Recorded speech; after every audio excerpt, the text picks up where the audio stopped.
Welcome to the November 20th, 2023 regular business board meeting of the Lower Merion Board of School Directors.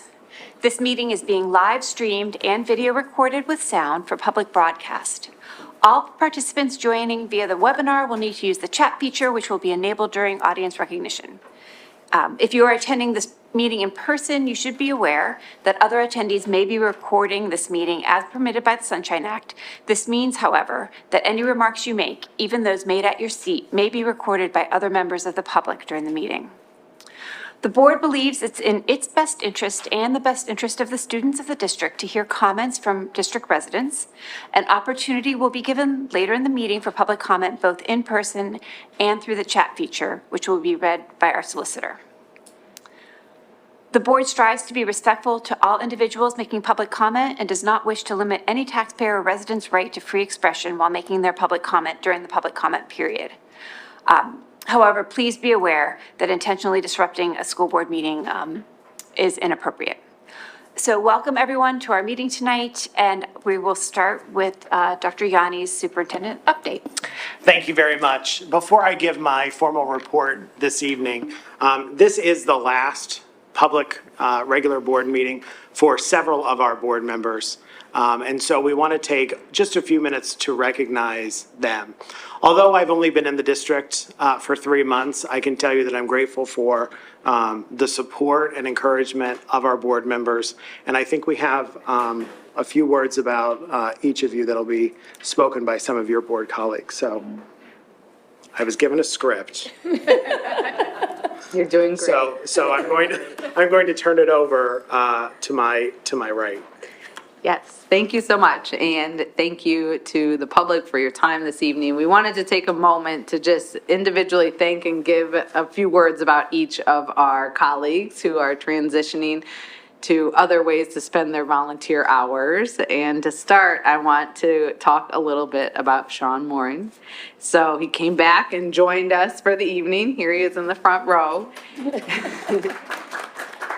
For all of us who have the pleasure of knowing Sean, it's his determination, soft-spoken nature, and the way in which he takes collaboration and coalition building to heart through his work in our district, in our community, and all across our area with his students, with his own students, with other people's students. There is hardly a person that's met Sean that doesn't sing his praises about how he brought them into the work and inspired them to do more. Since joining the board, I've had the honor to learn from him and with him and have a few jokes and discussions on the side. But our community is eternally grateful for all of the work that you've done and how you inspired others to continue to serve and think about getting into the work on behalf of students. Thank you, Sean. We were sad to see Sean go. And also through that, we had the gift of getting to know David for a brief time, serving directly on our board, while others in our community have had the pleasure of getting to know David much sooner in his tenure and the great work he did for our board previously. It's really been a pleasure over the last few months. David jumped right in. I quickly learned what a Phillies fan he was, sitting next to him at our board meetings and bringing me into all the scores and everything throughout the season. But just like a true athlete or Phillies fan, he jumped right in, was all hands on deck, and took his position seriously, which we really appreciated with Sean's quick departure, having someone that was able to share in the work, bring helpful insight and valuable leadership in his time here. So thank you for your service now and previously, and we look forward to staying in touch and learning and leading with both of you. Now I'll turn it over to my colleague Shayna. Apologies if this takes me a second. My Wi-Fi isn't working, so I get my handwritten notes. I get to talk about my dear friend Suba. I first met Suba 5 years ago when I decided to run for school board. She played the role I just reprised, the only tenured board member seeking re-election with a slate of new faces. I know now what a great role model you proved to be in that. Suba, your calm and focused approach to this job is one I work to emulate. I know that I will miss your measured approach, and it made you a bit of a barometer for me. If you were upset about something, then I knew that my assessment to be upset, or if it was good, I knew if we were on the same wavelength, then my assessment was probably a good one of the situation. You bring with you over a decade of institutional knowledge and expertise. I, for one, hope you don't go too far, as your understanding of LMSD and board history are invaluable as we plan for the long term and react in the short. My favorite part of having you as a colleague is your insightful questions. You frequently manage to ask questions no one else on the board would even think to ask, often setting up a discussion that would not have otherwise happened. Beyond all that, you've proven to be a great friend. I will cherish those rare glimpses into your wicked sense of humor that we get on occasion. I'm glad to call you a friend. I'm sad to no longer be able to call you a colleague, but I think I speak for myself, the board, and the community when we say how grateful we are for the work you've put in for 12 long years. And I hope you enjoy your time when you don't have to spend your Monday nights with us. Miss you, though we will. Thank you.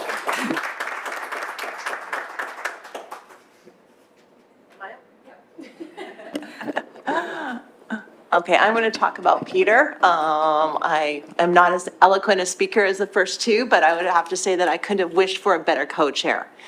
Peter let me come on to facilities and purchasing, and, well, I don't know, I think nobody else wanted to go on to facilities and purchasing. And turns out we both are people that like this subject, so, and I enjoyed all our conversations and talking more in-depthly, and then how he let me take that time to get comfortable with being in this seat and running the meetings, and so I just continued to do the big, long notes. I don't know who was benefiting more with the size of our notes for this, but I always appreciated Peter's insight when something was, you kind of be looking at, I'm not really seeing this, and he would be narrow right into what I could sense, but he could see. And I appreciate his love of data, and because I do love data too, and I hope I can become as good at catching that stuff that you do. And overall, I appreciate all the wisdom and all the insights that you have shared with me and helped me along the way, and that and I hope that the next person who will be my co-chair is as good as you, but they've got big shoes to fill. Well, thank you so much, Peter.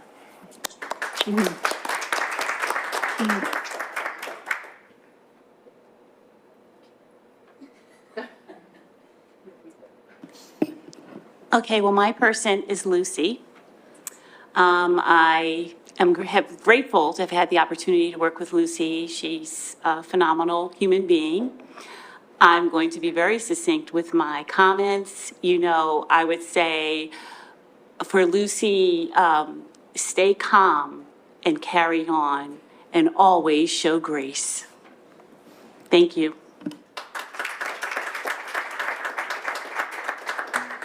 Oh, we're not done yet. So when we walk into this building, and it's one of my favorite things about Lower Merion, we see etched on the stone, enter to learn and leave to serve. This value that years ago was put on our public schools and at our administration building is something that U5 has shown us every single day that you've worked with us. I wanted to take this moment and express to ourselves, to our new board members, to our community, both on-site and online, and the school team that knows this really well. You have collectively given 28 years of service to this community. That is unbelievable. And you have been the pillar of strength in a time unlike any before. You made it through COVID on this school board, and that is something that we should all honor, but we all should be blown away by your grace through that and your passion to really succeed. And what you always taught us is to put our students first, and we saw that in everything you did. So please, for this moment of gratitude, heartfelt gratitude, could you all please stand? Them. Sorry, just them. them, just the 5. Sorry, just you guys. Because it wouldn't be the case if I didn't do a historical nerd alert, so I'm gonna do it just mostly for Anna's sake, but for you all. Coretta Scott King once said, "The greatness of our community is most accurately," and of course I have a pop-up right when this happens, "most accurately measured by the compassionate actions of our members." When she was speaking about that, she was speaking about amazing people that have moved mountains, and we believe that you have done that for our community. So we thank you for your service. We thank you for your unwavering commitment to our students, to our schools, and to our families. And we can't believe the powerful contributions you have made. That is a legacy that we will continue to live on with for years to come. Thank you all so much. Now you can clap.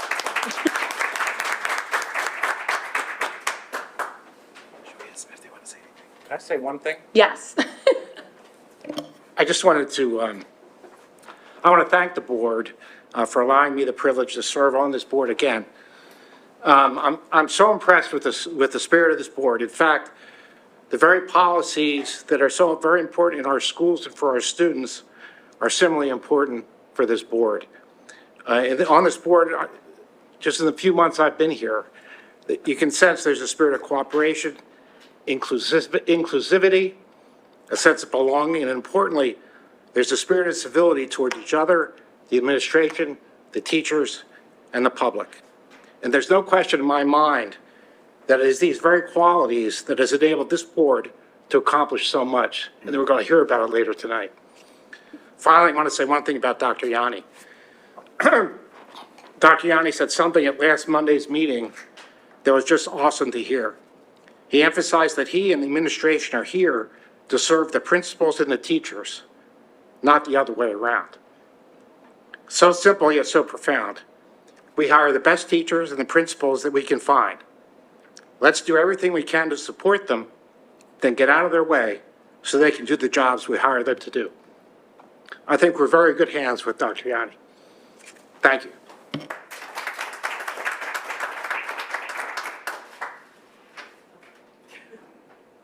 Thank you all. It has been an honor and a pleasure to be able to serve. And, you know, it didn't quite pan out the way most of us expected when we were elected right before the pandemic, and then the pandemic hit, but I'm proud of what we've been able to accomplish. And I know that the board is in good hands moving forward. So with that, we will move on with our meeting and invite Dr. Yanni up for his superintendent's report.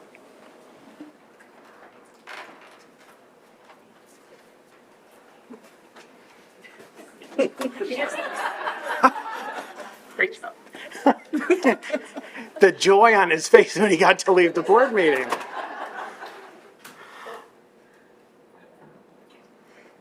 I have a couple things to share this evening as part of my superintendent's report. Moving forward, starting this month, I will have something in my superintendent's report called High Five, Good News from Across the District. If you go to our district website, under News and Announcements, there are any number of news stories, but I just wanted to highlight just 5. And not that these are the most important, but just to give you a flavor of some of the things that are happening around the district. In that first photo there, it's 2 of our youngest students from Penn Valley. Penn Valley's families and students celebrated their Cultural Heritage Night. The Lower Merion Unified Track and Field participated in the Fall Festival Torch Run to kick off Special Olympics. And so we had some of our students carrying the torch down Montgomery Avenue, which was great to see. Also, our students at Lower Merion High School participated in an author study with a few reputable authors, and it was great to see kids in our buildings connecting with experts in their field, and it was a great event. Students at Welsh Valley did some work to honor veterans around Veterans Day, and of course, last week was American Education Week, and that is the week every year that we pause to reflect and thank everyone that has a part in educating our students. One of the things we talk about here in the district is this idea of one team, that despite title or position, we're all here ultimately for our kids. I want to highlight a couple big things that are coming up.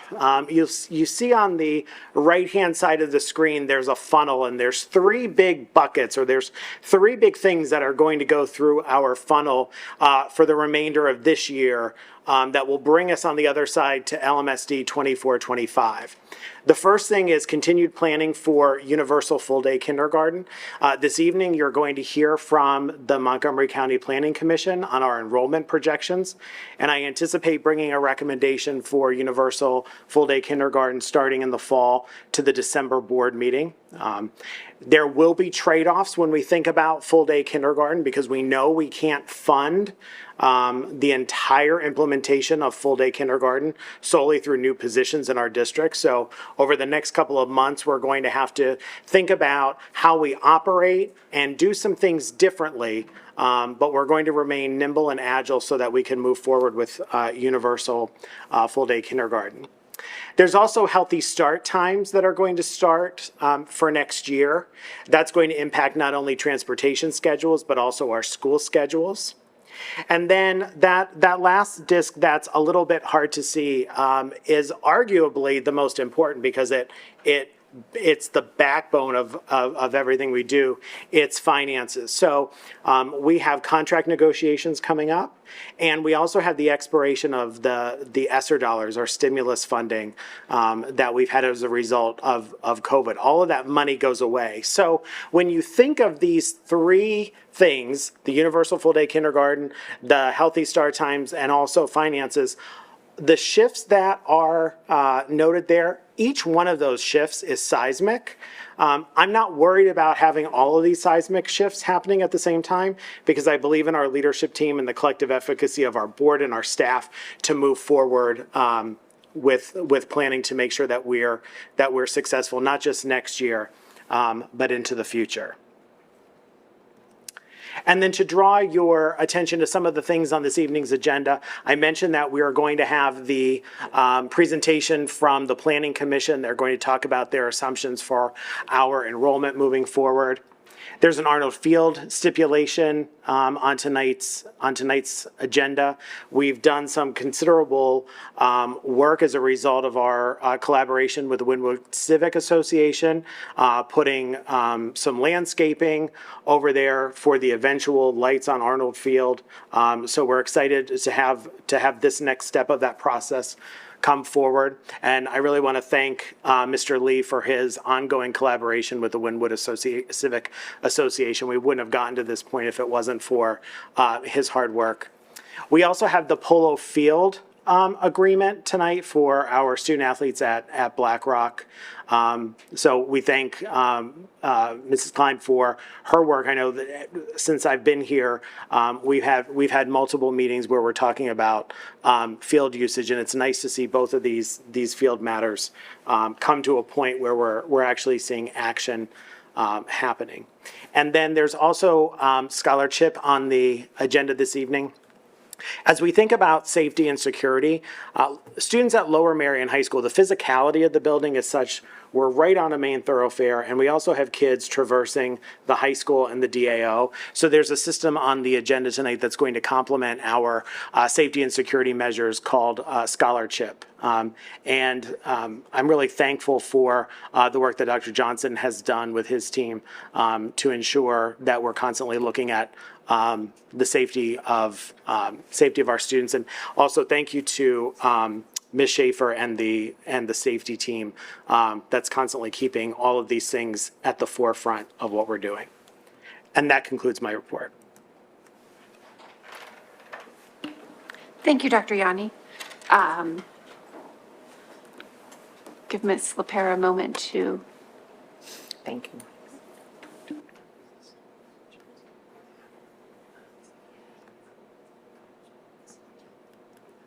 We're going to do a quick switch, I'm sorry, Ms. LaPera, to the order of the agenda and offer our students the opportunity to do their reports prior to the presentation so that should they have schoolwork, hopefully not so much on the week of Thanksgiving, but yeah.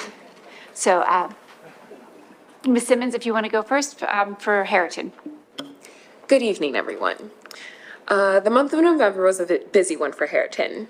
Hareton Theatre Company performed The Importance of Being Earnest this past weekend. Hareton's Triumph Music Honor Society inducted 11 new musicians this year. Hareton's National Honor Society did their annual Thanksgiving food drive, raising over $3,000 and filling 7 pallets of non-perishables for families in need. Hareton's Environmental Club is hosting a fundraiser at Snap Pizza tonight for their composting efforts around the school. In Hareton Athletics, senior Nico Leedy was named Mainline Boys Athlete of the Week. Jack Ufberg and Charlie Nenchev respectively signed national letters of intent for their colleges and universities. And looking forward, those in integrated math 2 and 2H will take the Keystones on December 5th and 6th.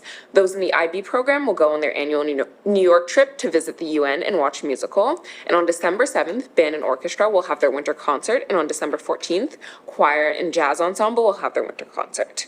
As always, thank you for your time. Thank you, Ms. Simmons. Ms. Miazza? Good evening, everyone. I'd like to start off by sharing that on November 13th, Lower Merion had its first Wellness Day for this year. The day holds significance as it marks the day that Mr. Hughes, our former principal, passed away in 2021. Mr. Hughes was known to always prioritize character and is remembered for his motto, "Character counts." A Wellness Day where LM students are kind to ourselves symbolizes how he valued kindness as a way of life, which has resonated within Lower Merion's community for 16 years and will continue to live strong. Moving on to some of the recent events that have taken place in Lower Merion.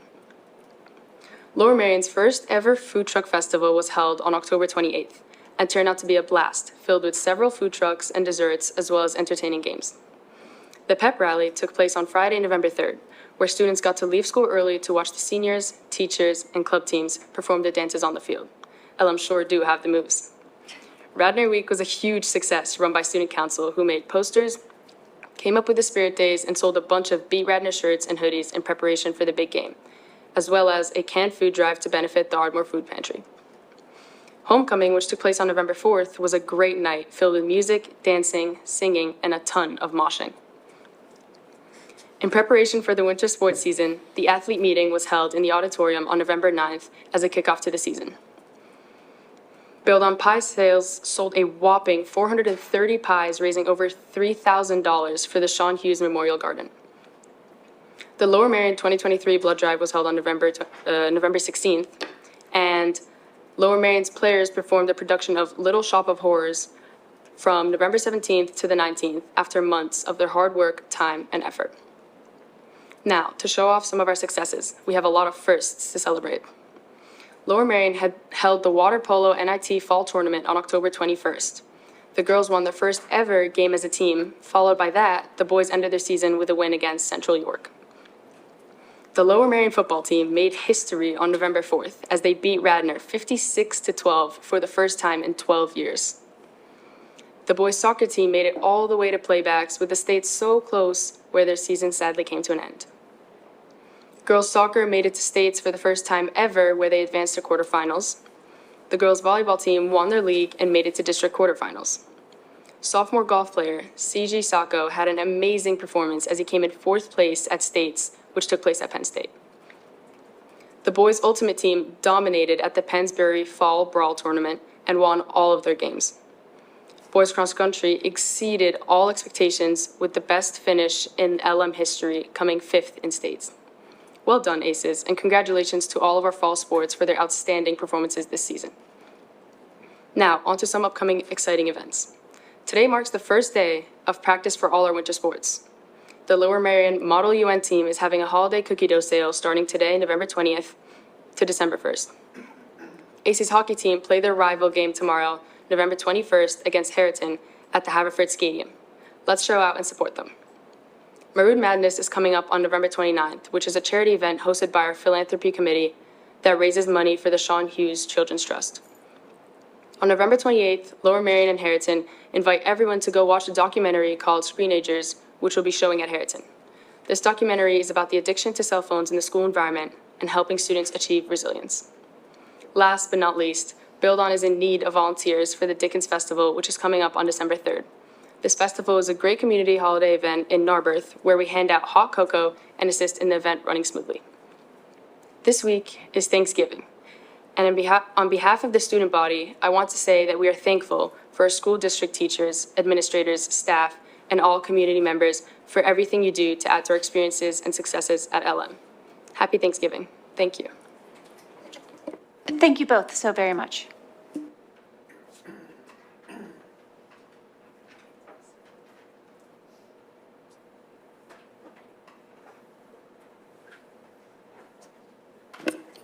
As we move into our presentation tonight, we do have a representative from the Montgomery County Planning Commission.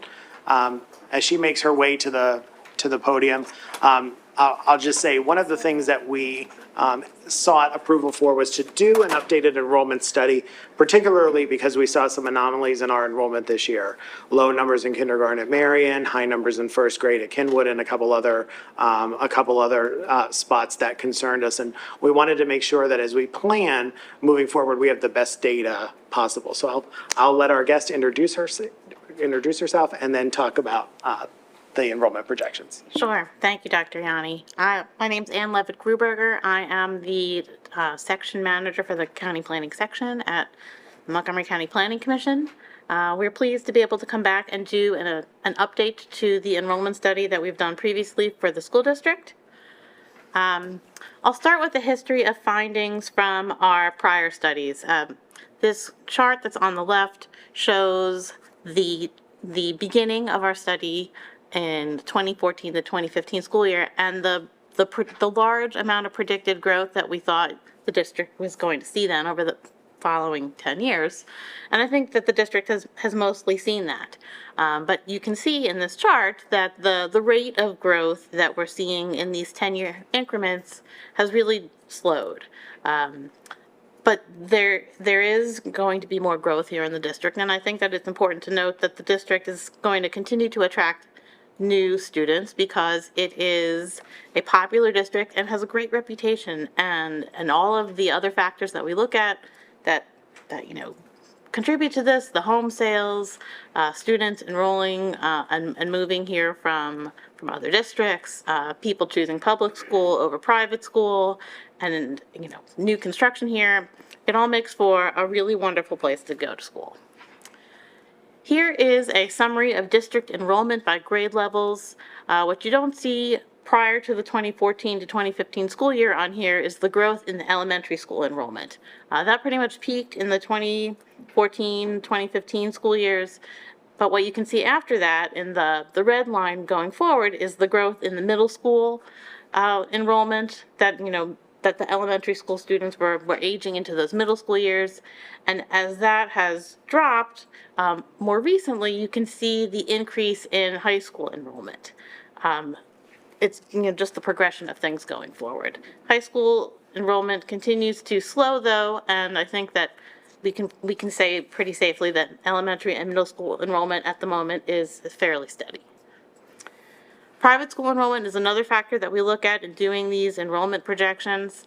We look at two different sources of data for this. We look at the census data that provides us with 5-year averages on private school enrollment, most recently in the 2017 to 2021 years, where there were about 4,600 private school students residing in the district. Those numbers have decreased over time, but you can see if you look at the school district's records where they track the number of students that are being bused by the district to area private schools, that those numbers have gone up. I think that is a leftover effect of the pandemic that you were all just talking about. The difficulties in parents needing to find places for their students to go to school when instruction shifted elsewhere. We also look at housing impacts and the school-age children by housing type. This is something that we studied after the 2010 census, and we're in the middle of updating these factors, where we look at the number of school children that we can anticipate coming out of different types of housing units. Single-family detached homes tend to have the most number of school children per housing unit, followed by single-family attached units, and then multifamily units. We are in the middle of updating these numbers, but we are not quite done with our analysis and hope to be able to use updated factors going forward. That being said, we also look at the data that the school district is able to provide us in that we take the school roster data and compare it to the addresses of multifamily developments in Lower Merion and Narberth. So we're able to look at actual numbers of school children coming out of newly constructed units. That's the chart on the right-hand side. Those numbers they vary because we're looking at multifamily developments of different sizes, but generally speaking, those numbers tend to stay between 0 and 0.2 students per multifamily unit. We also look at those numbers overall, all of the multifamily units in the district, and those numbers have gone up. There's certainly been multifamily construction taking place over the last couple of years, with more to come. But those numbers have stayed fairly steady at about 0.08 students per unit. We also look at housing sales. Generally speaking, housing unit sales tend to result with a positive net change of students coming from those sales within the district.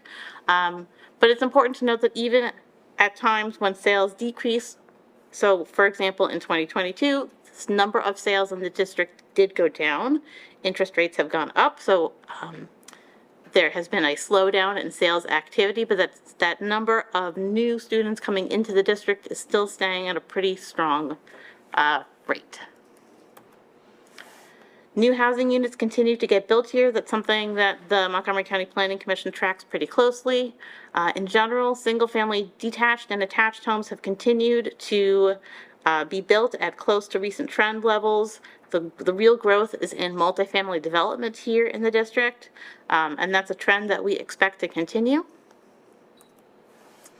This is a map showing where housing units have been built over the last 5 years. These numbers are calculated as part of the overall trend that we see here in the district. Housing construction continues to be strong, as well as potential development. So here on this map, the callouts in green are the developments that we anticipate happening in the relatively near future. The callouts in yellow are ones that are less certain, but we tally these and look at what elementary school catchments they would feed into, and look at that and try to come up with a housing adjustment where we look at number of total units that we anticipate being built and those multipliers that we were just talking about. We use those to try to anticipate how many total students that we would see enrolling in the district and the various elementary schools based on the number of units we think will be built each year. And that chart at the bottom is a calculation of the total public school children that we would see coming from these units being built, minus the trend that is otherwise existing over those past 5 years of actual housing construction, to come up with an annual number of students that we anticipate impacting enrollment here at the district. That brings me to the cohort progression model that we use to try to anticipate the ratio of students moving forward. The pandemic and the enrollment changes that we saw here make the 2 school years that we have grayed out in this chart. We've excluded them from our calculations because the enrollment trends each of those years are they're too uncertain. So what we've done is we've made a 4-year average of the 2018 to 2020 school years and the 22 to 24 school years, and use that average to try to determine what we think the enrollment will be going forward. We also estimate future birth rates with an average of the past 6 years of births to anticipate what we think the birth rate will be past what data we already have in hand. So if the school district is to continue with half-day kindergarten, which is what it has now, right now the actual total enrollment for the district is 8,495 students. When we look at all of those potential factors for growth, we come up with a small total change over the next 10 years of 188 students. This is pretty close to what we used for our calculations in last year enrollment study that we did. By school level, we see growth again, mostly at the elementary and middle school levels, with about 141 students, positive gain over the next 10 years at elementary school, and 115 students gained at the middle school level. High school level cannot grow forever, so that growth that we saw in the graph previously that was showing larger high school sizes based on the growth in the elementary and middle schools previously, will drop a little bit as those smaller class sizes move into the high school. Results by elementary school are a little bit less certain when we start looking at things at an individual school building level, but we see the potential for the most growth at Penn Valley Elementary School and other variations in enrollment at Belmont Hills and Kinwood and so on. At the middle and high schools, again, we do anticipate seeing some growth in the future at the middle school level, but just some, and some drops in enrollment potentially at Lower Merion High School and a small increase at Harriton High School.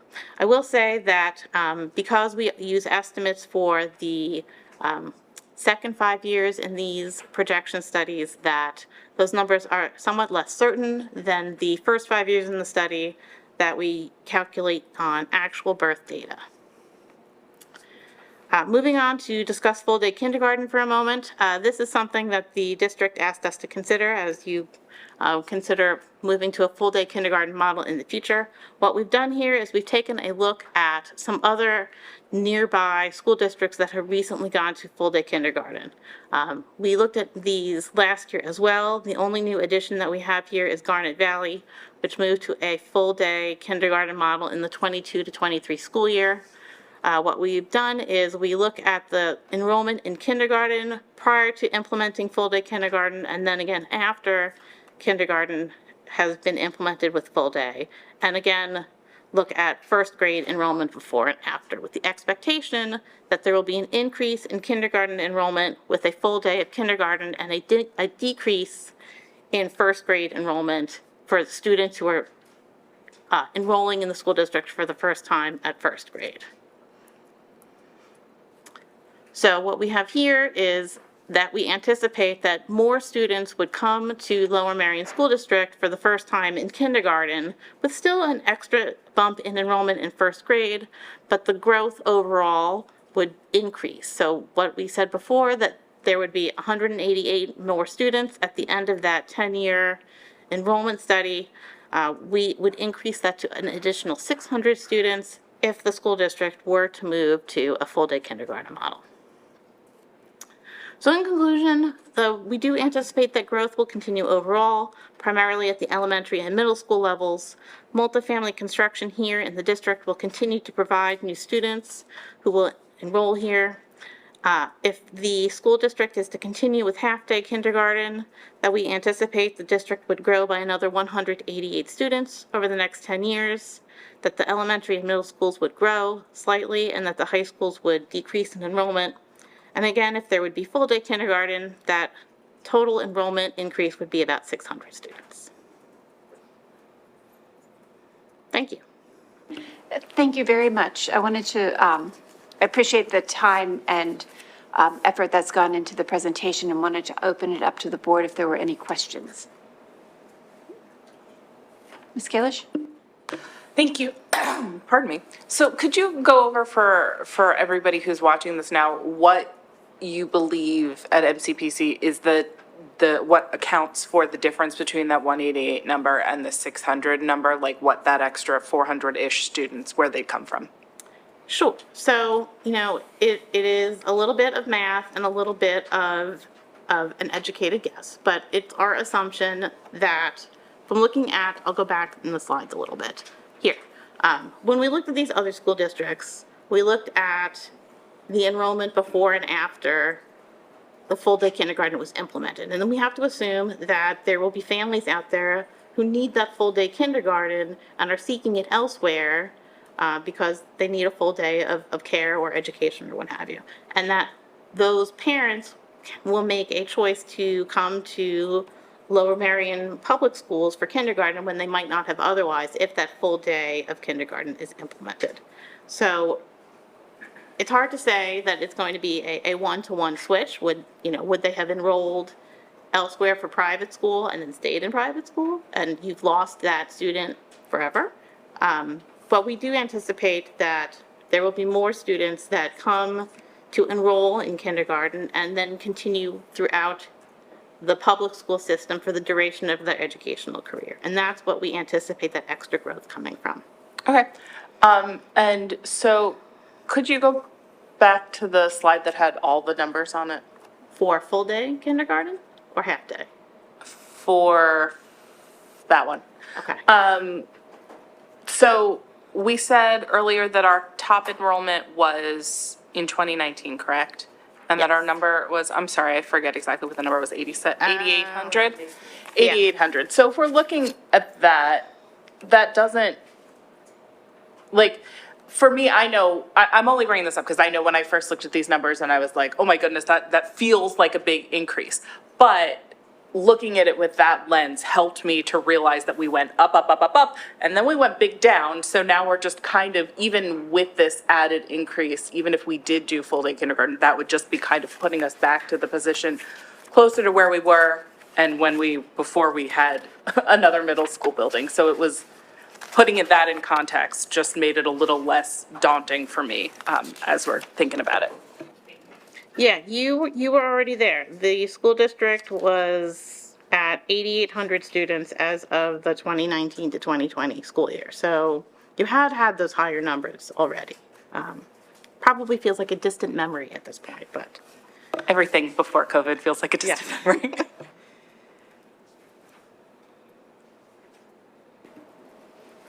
Ms. Sauter? This is really a question for him, I believe, so I apologize, but it's off your data, so it'll be helpful, can't leave yet. When we look at that number and we see that 600 students, we're spreading them out over multiple buildings and over 12 years. What is do you have a concern about placing 600 students? Will we hit a capacity issue with full-day kindergarten over 10 years? It's a 10-year study. There may be some instances where we start to hit capacity in buildings. If that's the case, we'll talk about partner schooling. But I think as we continue to look at space and continue to make some refinements in buildings to accommodate students, I'm less worried about that. The biggest, aftershock of that would be some level of partner schooling. Got it. So moving forward with full-day kindergarten, these numbers don't concern you? No. Thank you.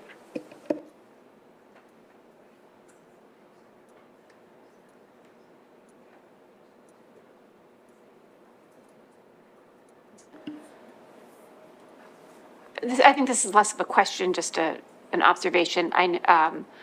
I just wanted to note, based on these numbers, again, on this, looking most primarily at the high school level, I know that there's a lot of concern that right now our Lower Merion High School is quite large. And I just wanted to note that over time, like right now, our high school classes are especially at Lower Merion, are quite big, but as the 12th grade graduates and the 8th grade comes in, the 8th grade class is considerably smaller than the 12th grade class that's leaving. So I just wanted to note that because that is a concern that I think a lot of us have around Lower Merion being quite big. And just note that delta between the two schools through this process looks like it is getting smaller. And also that crowding at Lower Merion will hopefully also continue to decrease.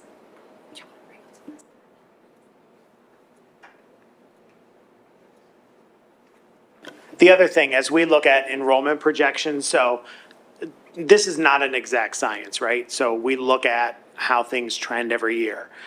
When you look at the numbers, there's the immediate 5 years and then there's the extended 5 years. The immediate 5-year data is far more reliable. It becomes less reliable once, we get out beyond that 5th year.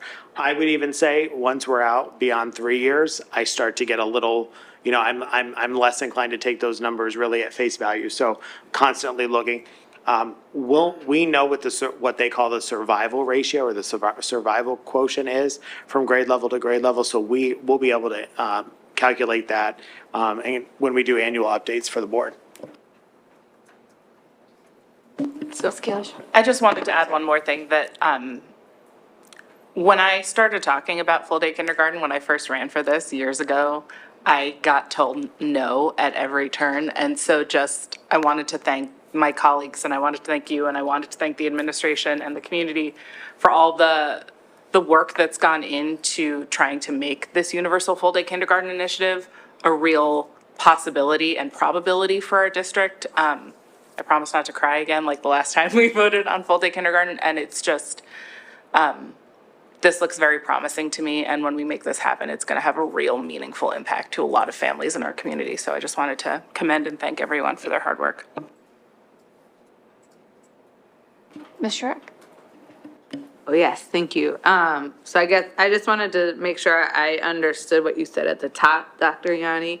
So the inputs, I know we were waiting on this study, and then you talked about the inputs for next fall, and based on that, you were making a proposal to move forward with full-day kindergarten taking effect at the start of next fall at our next board meeting. Is that right? I just want to make sure I got that. Right. Barring something unforeseen between now and our meeting in December, that will be the recommendation moving forward. Thanks. And I just want to note that by next board meeting, that is the next full board meeting, which would be on December 18th, I believe. The next technical board meeting is on December 4th, which is the reorganization. So I just wanted to clarify that it is the 18th. Thanks. Yeah, I was situating the dates and making sure I understood. Appreciate it. Any other questions or comments? Board? Thank you very much for your time and for your work on this. We very much appreciate it. Thank you so much.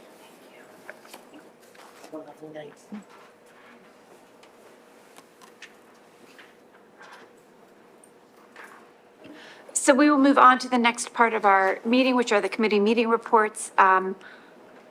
First on that list is the October 25th Equity and Anti-Racism meeting. Okay, I am up. Okay. And Shawana, there you are. Okay, good, because I'll be tossing it over to you in a second, as these committee meetings are a team effort between the board and the leadership of the school district. So one thing that came up in our committee meeting that I thought was really important and that I would share out with everybody is a community member asked, what's the difference between all the different meetings that surround our district around equity and race and inclusive practices? I thought it was a really valuable thing to bring up. Shawana really did an amazing job kind of spelling out what the goal of the equity committee is. But I just wanted to kind of read out the standards to everybody about what a school board committee meeting is. So a school board committee meeting, the board members are there to discuss with the district leadership and propose, we are there to discuss and propose initiative, set track of achievable goals and watch how those goals are measured. We hear from members and experts in the field and the public to express their concerns. And we also make official recommendations on the committee level that we can bring for final revisions to the board and for policies as well. And the board is who votes on these pieces. I think it was really important because we have all these different meetings and sometimes parents and community members aren't sure where to balance their time. So we really wanted to kind of identify that and then dove into the content.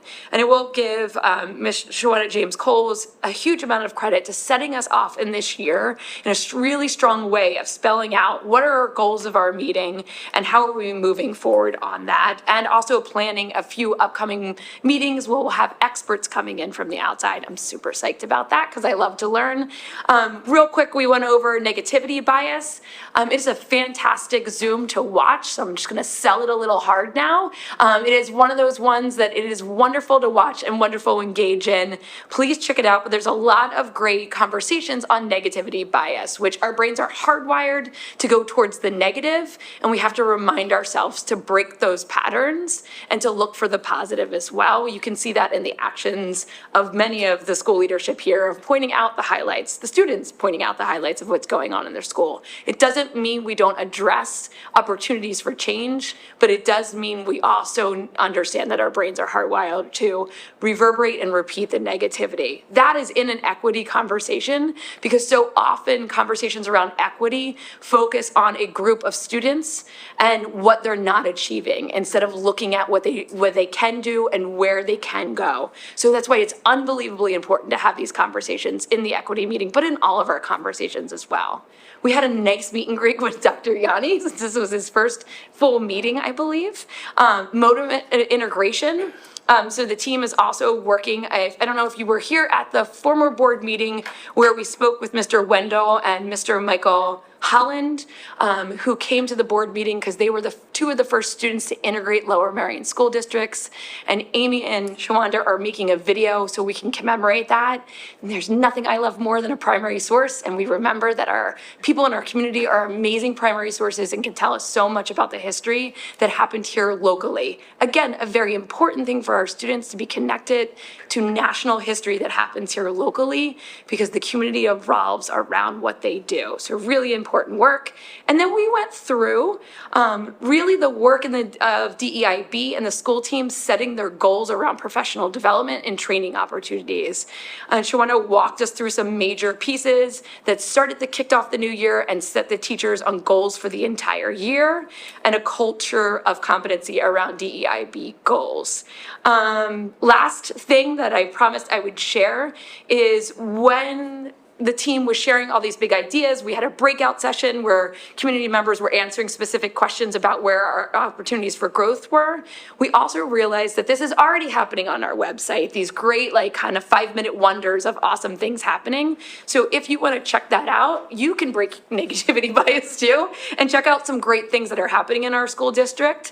And that's right on lmsd.org's main page. Just scroll down past all the boxes. It's on the left-hand side on announcements. And this really helps us understand where we want to go, where we want to grow, and then what are the stakes in the ground and the goals that we can plant to get there, and how can we do it together. Shawana, is there anything I missed on that? Cool. And I found my notes. Thank you so much. On to the next committee meeting. Thank you, Dr. Sotner. Next is the November 1st Curriculum Committee meeting. Thank you. So I will try to not go too far in depth because we reviewed our PSSA data numbers, which we then went over at the following full board meeting. So just as a recap, we had 3,964 eligible students, and we had 179 opt out, which was 4.5% of our students. This was the first time that we've hit that 95% threshold, and we can share all of our data on testing without penalty. So just the main takeaways, our mathematics achievement scores have increased in all of our grades and have statistically significant increases by grade level in 5, 6, 7, and 8. Science achievement scores increased significantly in 8th grade. The math achievement has rebounded and grown at a more accelerated rate post-pandemic than our ELA scores. The gap with economically disadvantaged students and or African-American students continues to be the largest across all tests, but we need to examine that data as we look at it, as Dr. Sotner was referring to, because we want to eliminate our negativity bias, especially as we look into data and extrapolate that from these numbers. But the district has seen achievement growth in these groups on these tests. But it does continue to be an area of focus. While our ELA achievement scores remain consistent overall, we continue to strive for growth there, and that a real area of growth was our text-dependent analyses across all grades. Planning for improving on areas that we need to improve upon. We want to do that within the MTSS structure. We're going to refocus on PLCs with consistent meeting times and have action-oriented and data-focused goals for student learning, and to get started on instructional rounds with the building administrators. If you want a really full in-depth look at the data, you can go ahead and see our curriculum committee video on the website, or you can go back and see Dr. Yanni's presentation on the same data with a different spin there. Our next meeting of the curriculum committee of the board will be Wednesday morning, December 6th at 8:30 a.m. in this room. Thank you. Thank you, Ms. Kalish. Ms. Robinson, the November 3rd Policy Committee meeting. Thank you. The Policy Committee met in this room at 8:30 a.m. on November 3rd. We discussed Policy 004, which was formulation and adoption of policies. We discussed streamlining non-substantive changes as such changes to pronoun usage or job titles. This is proposed for adoption this evening, so no changes since the first reading. Policy in AR 007 was reviewed. The targeted discussion item relates to proposed start times for meetings, but we haven't completely concluded on that. This policy and regulations address the procedures for how the board conducts public meetings. Okay. Including but not limited to advertising, public comment, and agenda structure. Policy 804 was discussed, school days for students, and the largest change in this was to reflect the change in school start time effective September 2024. We discussed, but are bringing back, policy in AR 151, student athletics. The purpose of these revisions were to, actually, I'm back in first reading. Sorry, I'm getting sloppy with my, getting off the board, yeah. So this is a first reading. It will be brought back to the committee, student athletics regarding name, image, and likeness agreements, and also to incorporate some of the changes into extracurricular and co-curricular activities, policy 124. Policy 810 was discussed. Let's see, student transportation, and this was regarding, to comprehensively address the scope of student transportation in Lmsd. The changes to these items reflect a movement of policy content to the administrative regulation. Within the regulation, we've updated language, including adding language that extends the walk zone, provides conditions for receipt of a parking pass, and let's see, institutes a formalized opt-out program for bus transportation, and moves the procedures relative to bus video or audio to AR 705. Then we discussed 705, which is safety and security, which was an update to the policy and AR relating to the movement of the language from 810 to 705. We then discussed 3 administrative regulations, 2 administrative regulations, one regarding non-resident students. This AR addresses residency and provides procedures for verifying residency. The minor proposed change, which is still being discussed, is to allow for re-registration at a grade level as opposed to an entire school year. For example, this would allow the district to re-register students during transition years such as 4th to 5th grade and 8th to 9th grade. We then discussed Administrative Regulation 206-4, and the purpose was to refer to partner schooling. The recommended adjustment is to allow partner schooling at levels other than just elementary school. The next Policy Committee meeting will be December 8th, and I won't be there. Thank you, Ms. Robinson. And our final committee report is the Facilities and Purchasing Meeting Report from November 16th. Thank you. Facilities and Purchasing Committee meeting met on November 16th to discuss the following items. So we discussed and recommended for approval the items from the purchasing report. First, we reviewed and recommended for approval the list of bills. Then we went to the purchasing report. There were 4 purchases for Starlight, which is an audio-visual vendor for Black Rock Middle School. These were items that were originally in the project plan for Black Rock Middle School, but were broken out, and so the initial budget was reduced, and now these are being added back on. So there's $106,353 for Starlight for the AV updates to the theater, $10,564 for AV updates to the library, $8,713.53 for AV updates to the large gym, and $4,498 for AV updates to the small gym.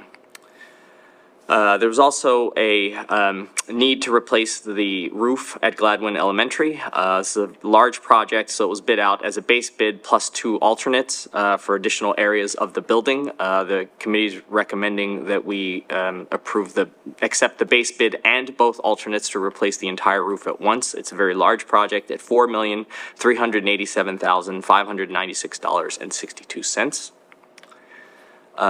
We reviewed and recommended for approval a proposal from Lower Merion High School. This is just the high school, not the other schools in the district, to implement a student ID entrance system for the high school and the district administration office to increase the security of the students as they transition back and forth between the 2 buildings.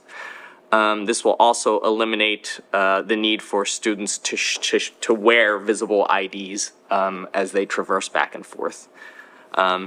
Total first-year cost would be $62,429. So this will be used for attendance as they walk into the building and tracking entrance and egress as they move back and forth between the 2 buildings. We reviewed and recommended for approval a proposal to transition some of our advertising and recruiting for careers and jobs away from Indeed and towards a print and online solution from the Inquirer and Monster.com, which is considerably lower in cost, but we think is going to be more effective. Total cost is $9,985.62. We reviewed an amendment to the contract to re-up for the year with Right at School. The Right at School would pay the district a license fee of $72,500 for the 23-24 school year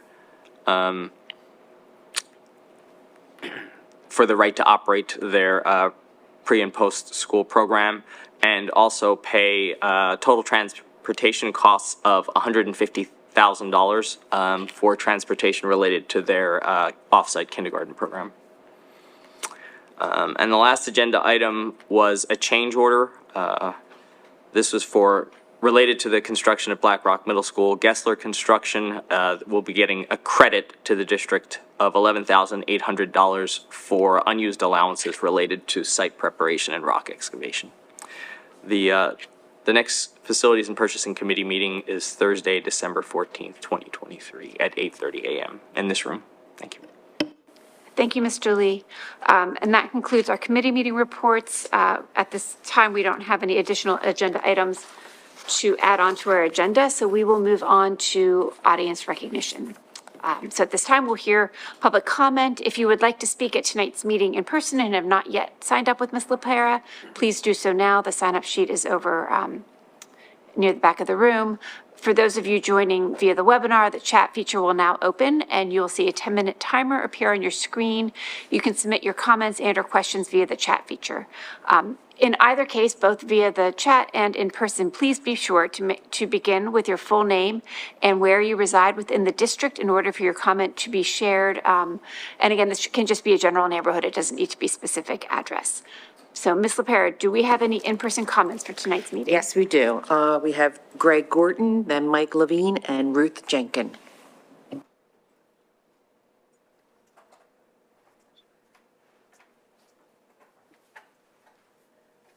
Good evening, everyone. I'm Greg Gorton, live in Narberth. And my wife and I have two adult children, both of whom went through the Lower Merion system, Merion School, Kinwood, and then Lower Merion High School. I'm speaking about Oakwell. You've heard a lot about it. A lot of us have spoken. And I am, as I've mentioned once before when I spoke here, the president of the Delaware Valley Ornithological Club, but I'm also interested in flying mammals. So I just want to say a word about the 6 bat species that we have found in and around Oakwell. That's about half of all the mammals at Oakwell, by the way, are bats. So we have land, and you well know we are interested in conserving the trees. Why? Because trees feed and produce insects that live upon them. Insects, in turn, end up being prey for birds and bats. And it's quite remarkable. One bat, one of the bigger bats, may eat 1,000 insects in an hour, may eat thousands of insects in a night, 5,000-6,000 in one night. Some of you may know we are losing insects. It's a worldwide phenomenon. There's a lot of concern about it. And it's due to habitat loss, also use of pesticides. So there's a lot of concern about insects. We've got to have the trees and the plants for those, and a lot of concerns about bats. 2 of the 6 that have been found at Oakwell are state endangered. The little brown bat, which used to be, 10 years ago, just seemed to be all over the place in parks and in your yard at night. But 99% have been killed by the white nose syndrome, a fungal infection. 99%. So that is actually being studied for federal endangered listing, but that's endangered in Pennsylvania. And also the eastern small-footed bat is 90% down in Pennsylvania, and that's endangered, and we're very concerned about that. So all the more reasons to try to conserve that wonderful, wonderful habitat. Just want to say one other thing. 2 days from now, what's happening? The 60th anniversary, right, of John F. Kennedy's assassination. And I remember when I was in 6th grade in Arizona in a public school, washing the dishes in the back of the cafeteria when the principal called us out around the flagpole and asked us to say the Pledge of Allegiance. So I was reminded of that when we said that before this meeting began. But anyway, just in the spirit of community and patriotism and our wonderful country. Thanks so much. Thank you very much.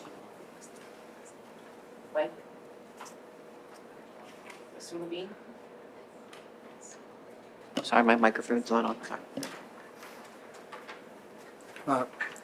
Good evening, I'm Mike Levine from Narberth, raised one child that went through the Lmsb. I came here for 3 reasons.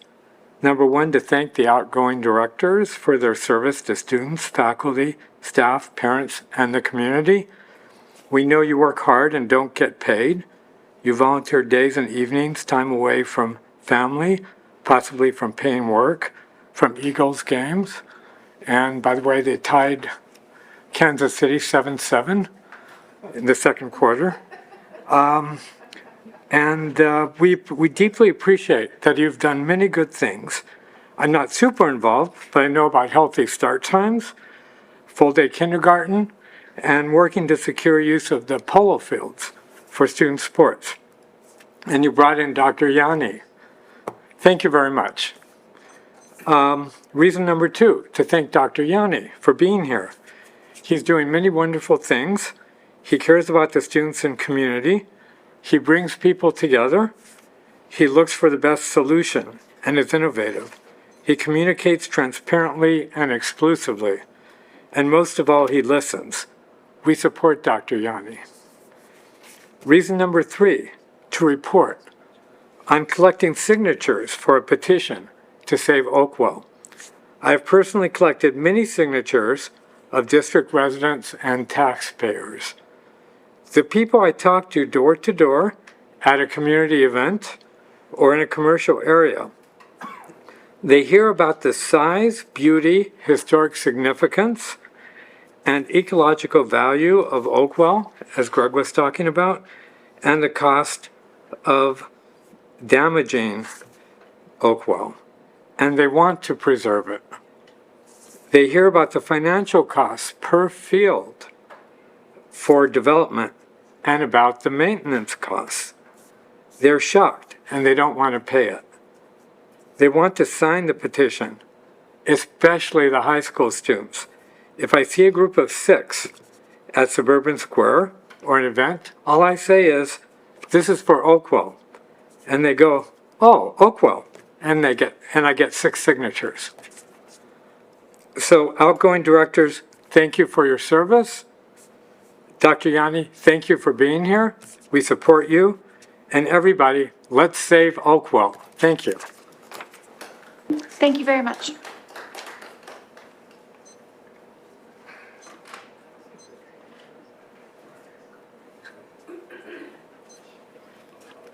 Ruth Schenken, Wynwood, PA. I think it was 4 superintendents ago where I discussed the possibility of full-day kindergarten and a pilot program in all of the schools for those students that may need extra help, that we could keep them the full day. Turns out the pilot program did very well. And it's now an integral part of the school system. And hopefully the rest of the students will be able to have the opportunity to join those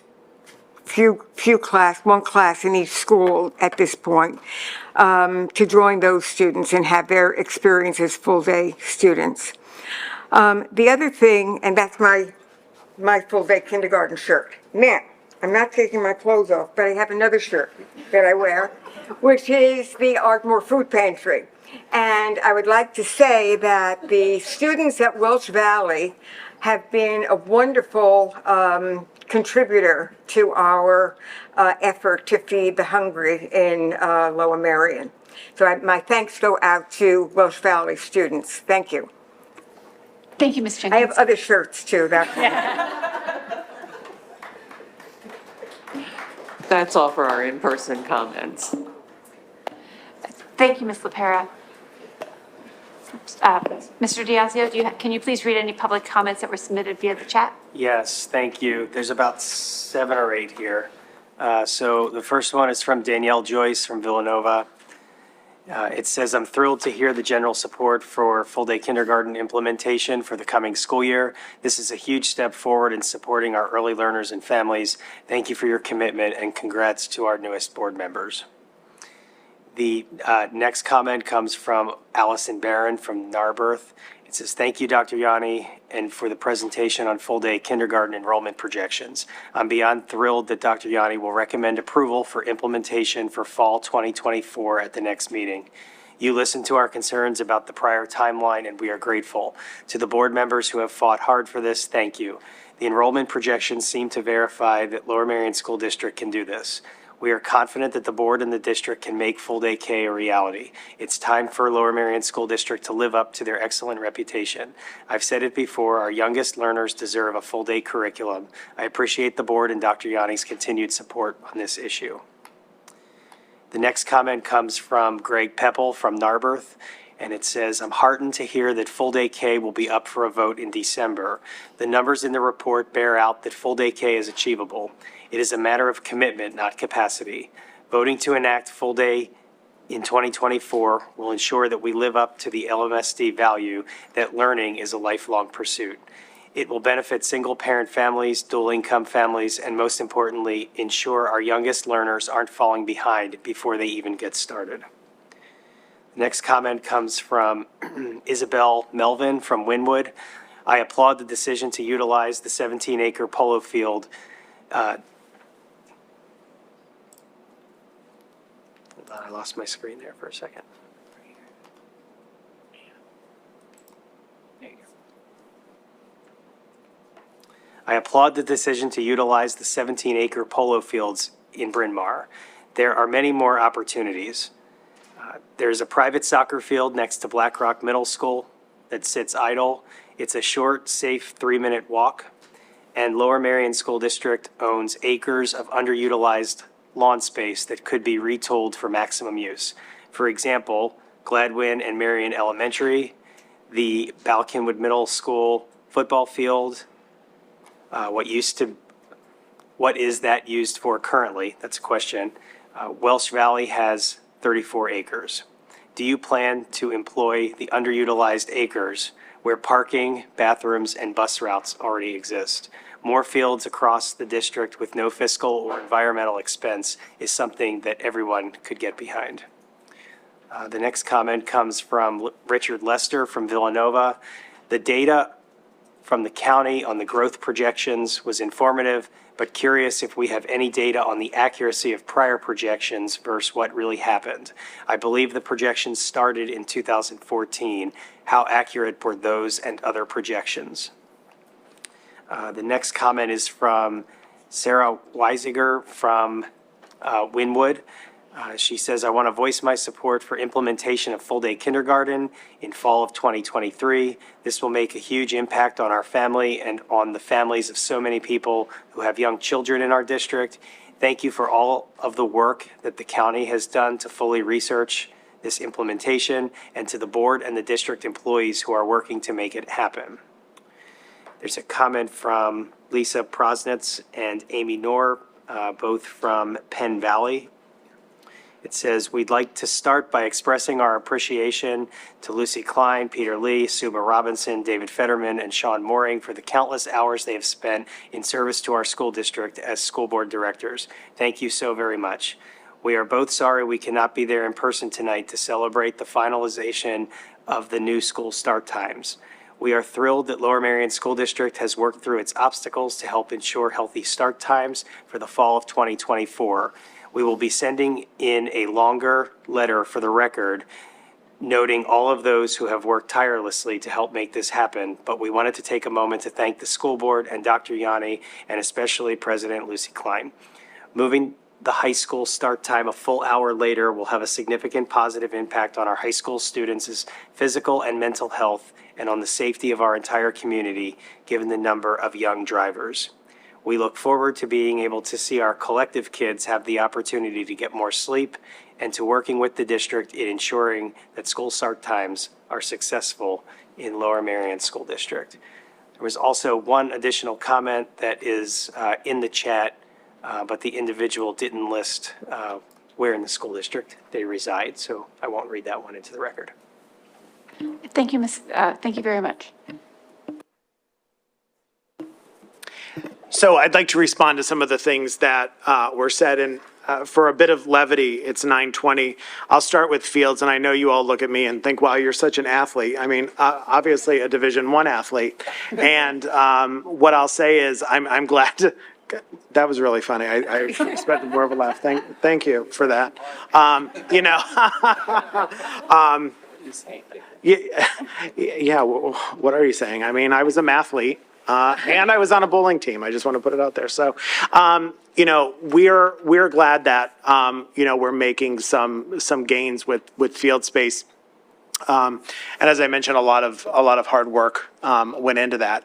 I think, you know, in the short time that I've been in Lower Merion, multiple people have asked us if we've done certain things like looking at underutilized land. And I hope we can put this to bed. Yes, we've looked at all of those things, you know, so we appreciate the suggestion and know that every available piece of land has been looked at and analyzed, and we'll continue, you know, that work to make sure that we're making maximum use of the space that we have. Regarding the joy and jubilation around full-day kindergarten, I just want to, you know, I don't want to be pessimistic here, but I need everyone to understand that it comes with trade-offs. So I appreciate being lauded tonight. I hope that swords and torches don't come at me when we talk about the trade-offs. Trade-offs like a little bit larger class sizes, maybe some shifting of programs, maybe few less offerings for kids somewhere else. So we're not talking about fundamentally changing our district, but I don't want anyone that's listening to, at home or here, think that, this is all going to be done with new money in the budget. It's going to come with trade-offs. As we move through the winter, we'll be talking about what those trade-offs are. We'll be talking about them transparently so that everyone understands. And as we have to make some trade-offs, we'll work to talk about how we build some of those things back in. So, I know there's a lot of energy and there's a lot of excitement. I just want everyone to remember that there's going to be some give and take with full-day kindergarten. Thank you for the kind comments tonight. It's actually better when people don't like me because the farther you rise, the harder you fall. So that was also a joke, and it's now 9:25, so maybe I'm not, is that right? The higher you rise, the harder you fall? Yeah, okay. So, but, I do thank you for your kind words, but just know that nothing is done singularly here in the district. Everything is a team effort. So it's either, working with the board, working with our administrative team, working with our staff. And so I just want to recognize the many people that are sitting at these tables tonight and people that are at home watching that nothing is ever done in isolation. So I really want to thank everyone for their cooperation and collaboration. Thank you, Dr. Yanni. And so now we can move ahead with the business part of the business board meeting. We are going to pull two different items out of the consent agenda. Mr. Orlando, can you please read, and I'd like to start with the second one, actually, the stipulation.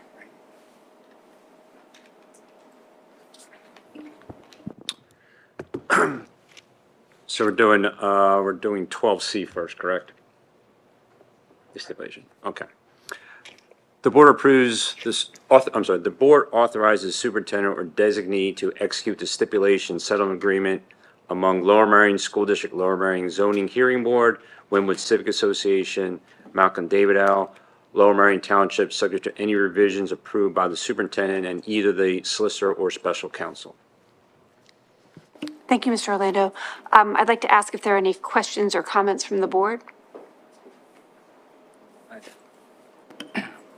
So this agreement is a long time coming and actually paves the way for us to change the start times. This would is a three-way agreement between the district, the township, and the neighbors around Arnold Field. It's been multiple years in the making, but it both allows the student athletes at Lower Merion here to use that field without and minimize their missing of school in order to do so, but provides the neighbors protections around usage and nuisance. And I wanted to thank, this was Lucy and I have been talking to Andy Gavrin and Ray Courtney for basically 4 years to help problem solve this and the next item that's coming. So I wanted to thank Andy and Ray and Commissioner Bernheim as well as the Wynwood Civic Association and the neighbors around Arnold Field. I think this is going to be a win-win for everyone, and students will benefit. So thanks. Thank you, Mr. Lee. And I just want to add that on this particular issue, Mr. Lee has put in an incredible amount of work, and I think very much his willingness and ability to do so. Are there any other comments or questions? Okay. So do I have a motion to approve? So moved. A second? Second. All in favor? Aye. Aye. Aye. Any opposed? Any abstentions? Motion passes. Great. Mr. Orlando, could you please read the second item? Okay. The administration recommends that the Board of School Directors approve the attached land use agreement with Lower Merion Township regarding the use of the Polo Field Recreation Facility. Thank you. I just wanted to start sort of as a follow-up and a little bit of a reiteration of what Mr. Lee had said. We've spent quite a large amount of time over the past few years working with Commissioners Andy Gavrin and Ray Courtney and Scott Zeloff from Lower Merion, and also Laura Cavender from Haverford Township, and thank them all for their hard work in being able to move this forward and allowing for access to the polo fields for baseball and softball for Black Rock Middle School. Are there any other comments or questions? Just on, with regard to this agreement as well as on the Arnold Field agreement and work, I just think I want to applaud the board and the township for really working together in a collaborative manner, which really was unheard of before this board. And I think it's kudos to everybody for working hard and realizing that we're on the same side. The township, the board, Haverford, the civic associations all sort of want the same thing, and recognizing we're all humans trying to, live our lives the best we can. And I think when working together collaboratively, civilly, you can accomplish great things. And congratulations to everybody. Thank you, Mr. Fetterman. I truly believe that the relationship that we've been able to build between the school district and the township has been a really positive move forward, and I am confident that that positive relationship can move forward, continue into the future. Any other comments or questions? Do I have a motion to approve? So moved. A second? I second. All in favor? Aye. Any opposed? Any abstentions? Motion passes. We also do 804 separately. Sure. Yes. Yep. Okay.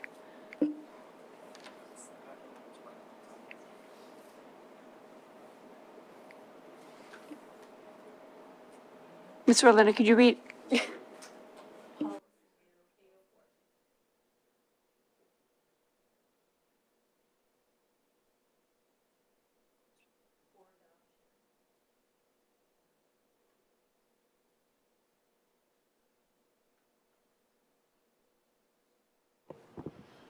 So this is 13A for adoption, policy 004, formulation, adoption of policies, policy 007, board meetings, and policy 804, school day for students. I'd like to open up to any comments or questions. Yeah, 804 really marks the last step in this board's implementation of later and healthier start times for high school. This has been a long time coming, and there are a number of people whose perseverance of really the last 10 years in keeping this important public health issue on the board's radar, when there was simply, for a long time, no significant board or administration interest in moving this initiative forward. Lisa Prosnitz and Amy Noor led the charge over the years, along with a whole cadre of parents, students, and some board members along with them. Longtime former board member Diane de Bonaventura had been advocating this for years. Finally, though, credit has to go to this board and this administration for tackling the many thorny and complex issues that are involved in implementing these start times. Making sure middle school did not start before 8 a.m. and elementary school did not end after 3:45 p.m. was initially thought to be undoable, but they figured it out and made it work. Arnold Field lighting is another part of the complex puzzle that this board resolved. This is a testament to what can be accomplished when parents, board members, and the administration work together for a common purpose for the common good. Congratulations to Lucy, the entire board, and members of the administration who worked tirelessly to make this a reality. I vote yes and would move this board unanimously approve this policy, formally adopting the new school start times as set forth in the policy. Thank you, Mr. Fetterman. And I want to add an additional shout out to Ms. Schaefer, who really did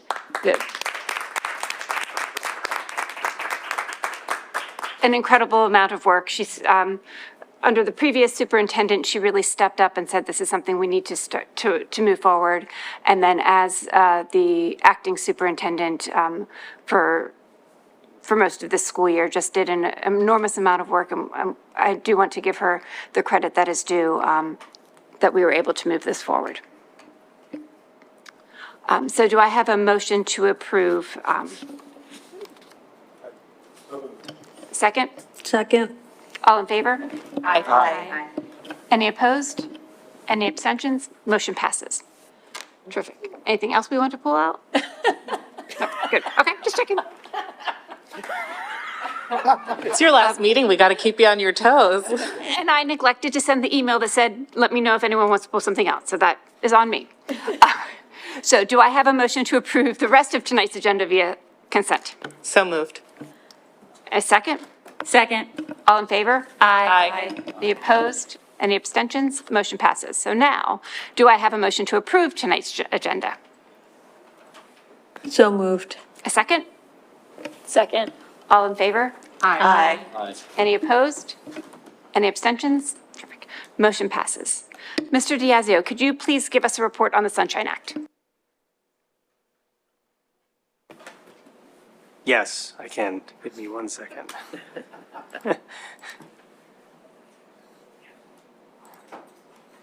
The board met in executive session on November 13th. There were 4 items to discuss during that executive session. One matter involving real estate acquisition, 1 matter of litigation, and 2 matters of threatened litigation. Thank you. Thank you very much. So upcoming board meeting dates, which are generally at 8 p.m. here in the District Administration Board Room. Monday, December 4th is the reorganization of the Board of School Directors. Welcome, and I wish the best of luck to the incoming school board. That meeting will begin here at 6:30 p.m. Note an earlier start time here in the boardroom. The next full board meeting will be on Monday, December 18th, here at 8 p.m. Upcoming committee meetings will be held in the boardroom again, generally starting at 8:30 a.m. On November 29th will be the communications meeting, which of course will be 7 p.m. via Zoom. December 6th is Wednesday's curriculum committee. December 8th, Friday, the policy committee. Thursday, December 14th is the facilities and purchasing, and Wednesday, December 20th is the equity and anti-racism committee, and that meeting is at 7 p.m. via Zoom. As always, I'll take my last chance to plug in the ISC Hot Topic tomorrow morning at 9:30, I believe upstairs. On Tuesday, November 28th, as was mentioned earlier, is a screening of Screenagers at 7 p.m. at Harrison High School. And on Sunday, December 3rd at 2 p.m. is the next Ask the Superintendent with Dr. Yanni. And again, I want to thank everyone for the opportunity and honor to be able to serve on the school board and wish you all the best of luck.